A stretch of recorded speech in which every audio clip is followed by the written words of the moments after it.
بسم الله الرحمن الرحيم الحمد لله رب العالمين والصلاة والسلام على رسوله الكريم أما بعد مشاہدین کرام السلام علیکم ورحمۃ اللہ وبرکاتہ۔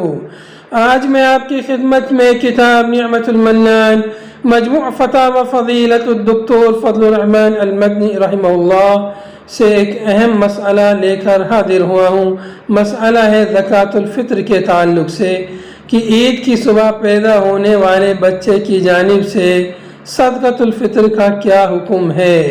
استاد محترم ڈاکٹر فضل الرحمن المدنی رحمہ اللہ سے سوال کیا گیا کہ ایک مسلمان کے یہاں عید الفطر کی رات میں بچے کی ولادت ہوئی، کیا اس کی جانب سے صدقۃ الفطر نکالا جائے گا؟ اس سوال کے جواب میں آپ رحمہ اللہ نے فرمایا، نماز عید سے پہلے جس بچے کی ولادت ہو اس کی جانب سے صدقۃ الفطر ادا کریں، یہی احوط ہے۔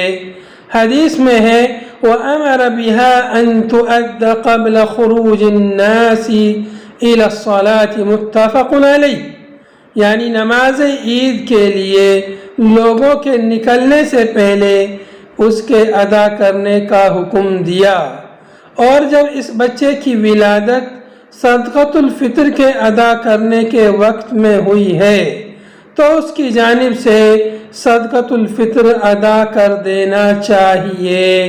وآخر دعوانا ان الحمد للہ رب العالمین۔